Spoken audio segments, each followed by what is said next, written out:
Hey everybody, it's your friendly neighborhood Uncle Pete here, and this is another episode of my horror debate series that I collaborate with my good buddy Carlin.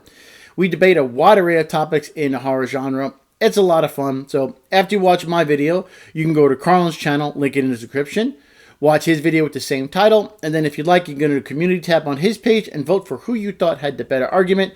There's also a tie option since this is all just for fun. Also, don't forget to leave us what your stance on this topic is in the comments down below. We'd both greatly appreciate it. We'd also really appreciate if you hit that subscribe button if you haven't done so already. Keeps us motivated to keep putting out this really fun content. So, 2 weeks ago, I should say, we discussed what is the worst Christmas horror movie. So, it's got to be fitting that this week we are going to discuss what is the best Christmas horror movie.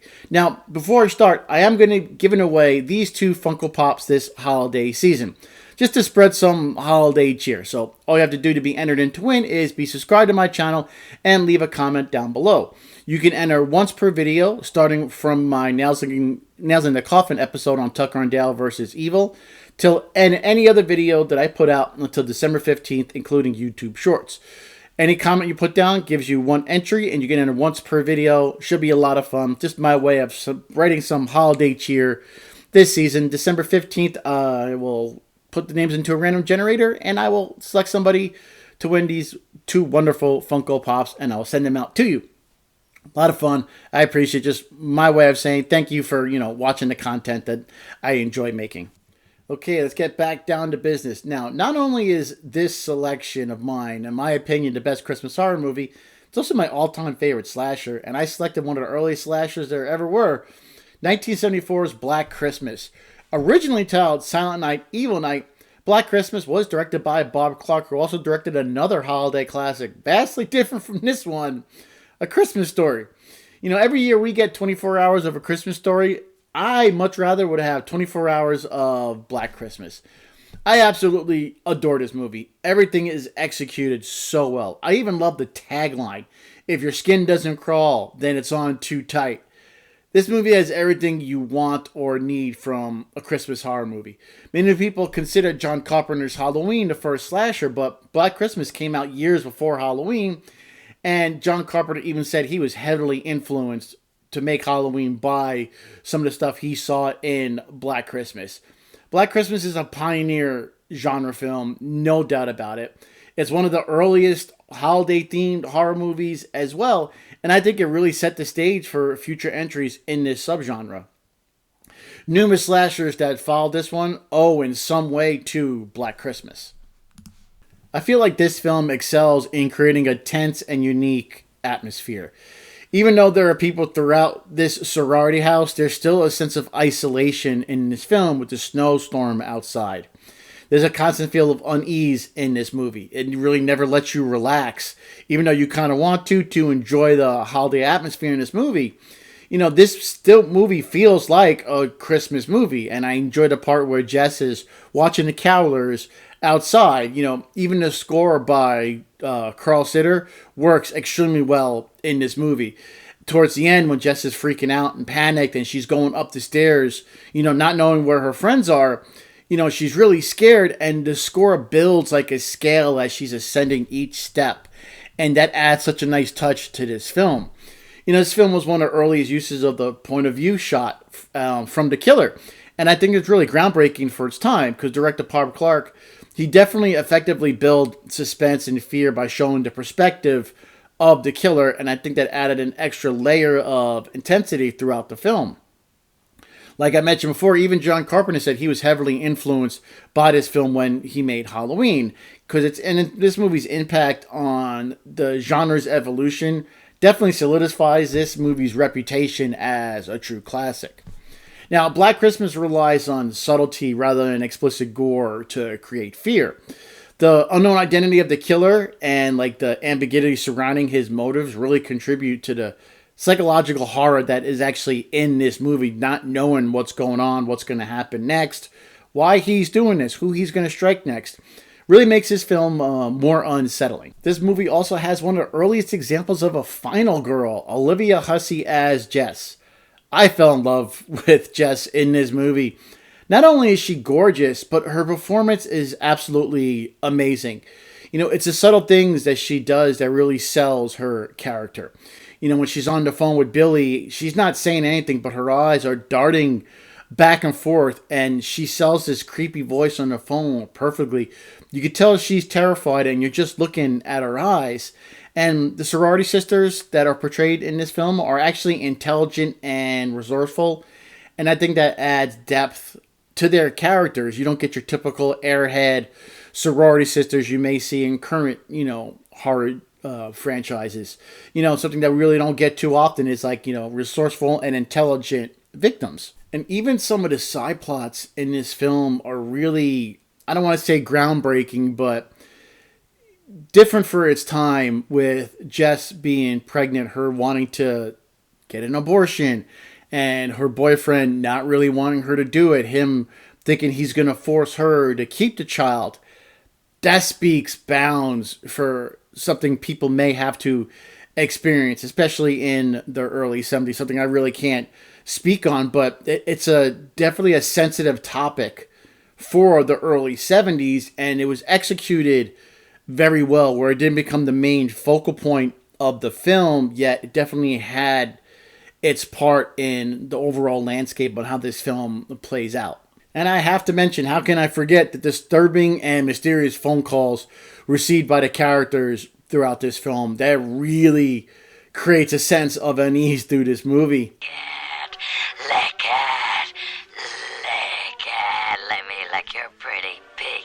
The calls are a recurring motif, and they really help build the tension as the story unfolds. Billy says some graphic stuff on his phone. Now remember, this was released in 1974, almost 50 years ago. And just think with the impact it would have now saying that stuff, what the impact it had back in the early 70s, how that would affect a caller to receiving these graphic, grotesque, obscene phone calls, not knowing who the other person is. There was no caller ID and none of that stuff back then. We had no idea who it was. You get to trace the phone call.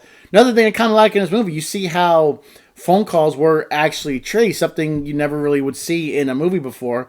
And it definitely adds to keeps this movie interesting, and, pacing is really well, learning all these different things throughout. And as I was talking about Billy, we never see the villain except for one shot when it's cloaked in darkness. You just see a small part of his face, and that works so well through this film. And the way also it keeps focusing on that point of view shot of the killer. And I'll bring up the ambiguity again in this film. You got Billy in the attic and the different voices he uses. Who's Agnes? And all the other voices he uses, his mom, his dad, because there's almost like 4 different voices he uses. So like you keep watching this movie, you could almost like make the story up yourself as far as why Billy is doing this, who's Agnes, is one voice his dad, one voice his mom. You get to create your own backstory. The film doesn't give you too much information, to kind of let you build it yourself, and that can make for a more interesting film. Now I will say the remake delved further into this, giving us answers to these questions that I think are better left unknown for the viewer, so he or she can come up with their own answers. I think that really makes it more interesting.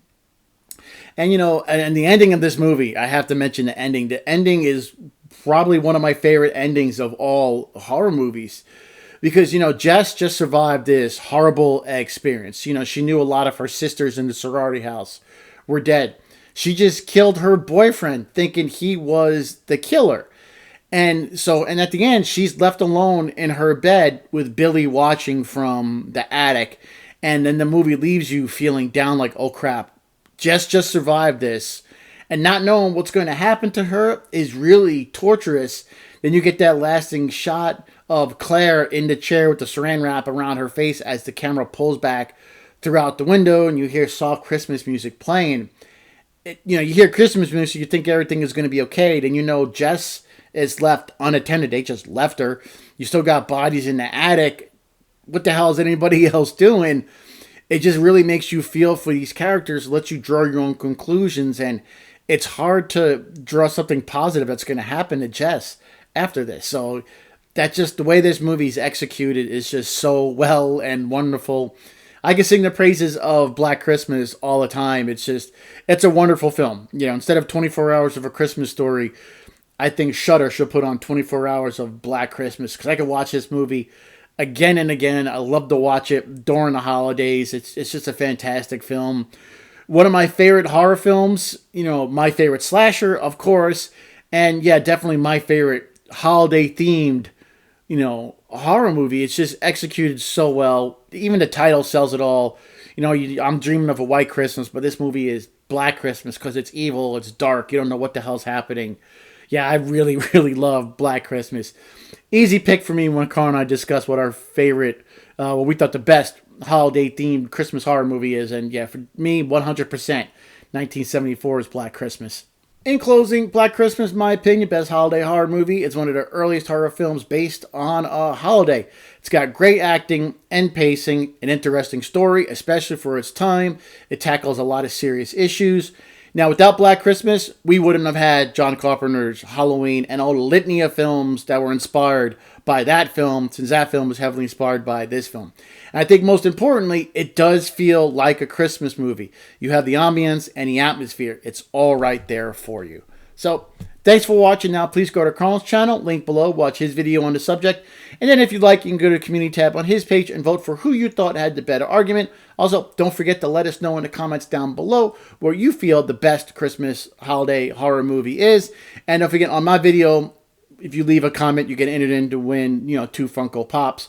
And you can cut and paste what you put on my channel on Carlin's channel because, we're both going to read it. So it feels a lot of great. I hope you're doing well this holiday season. Take care of yourselves and each other. Happy holidays. Merry Christmas, everybody. I am your friendly neighborhood Uncle Pete. Remember, with great kills, there must also come great nails.